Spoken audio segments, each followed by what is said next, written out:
me say this. I believe we need a whole lot of people talking and getting things done, a little less politics, and then even less party. Does that make sense? So if you're talking to the people, politics and party are just a mechanism to make things happen.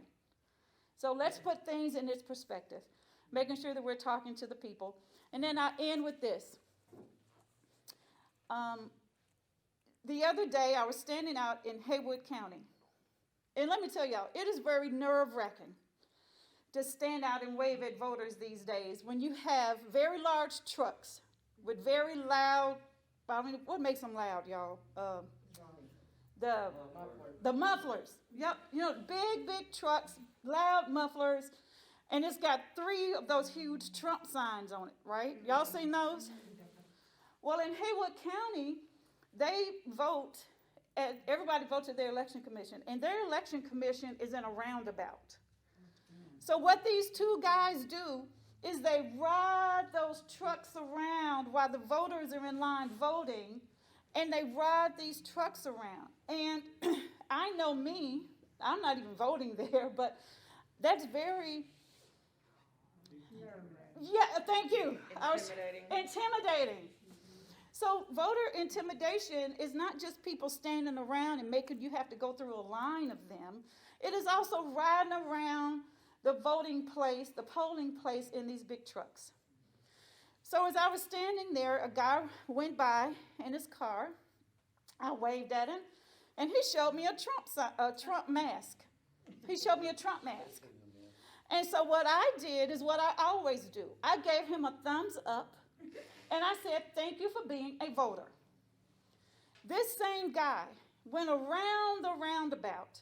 You couldn't come back past me, so he had to go down the street and come back up. Anyway, he did a whole lot of maneuvering to come back to where I was standing. And he says, ma'am, I appreciate you.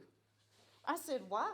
He said, because I showed you my Trump mask, and you still gave me a thumbs up and thanked me for being a voter. He says, you gave me hope in America. He said, I still voted for Trump. I don't like him. I like his policies. That's a whole nother discussion. Oh, my God. We won't even talk about that.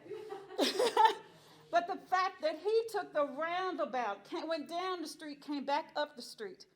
And then as he was pulling off, he says, ma'am, just let me tell you, I love you, sister. And I said, I love you, brother. I'm telling you, if we don't start fighting for the soul of our country, and it's going to take one person at a time. My aunt told me a couple of weeks ago that love is going to win. And so even though it's crazy, I'm letting you know that I am a candidate, however they vote. Now, I do believe you can vote wrong.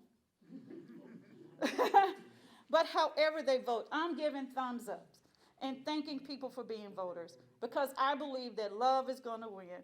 And if whatever we give out, we're going to get back.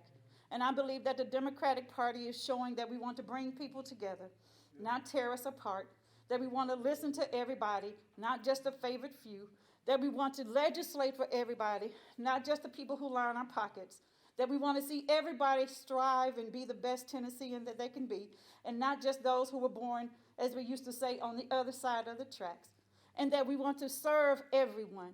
We are that party who's going to make sure that not only will Tennessee be a better place to live, but our country will be better because of the people that we're electing now. So make sure you go all the way down the ticket. If you've already voted, text 3 people. If you haven't been on a phone bank, we all have phone banks that you guys can join in on. If you can stand at a polling place and just wave at people with one of our signs, let us know. There's a lot that you could do.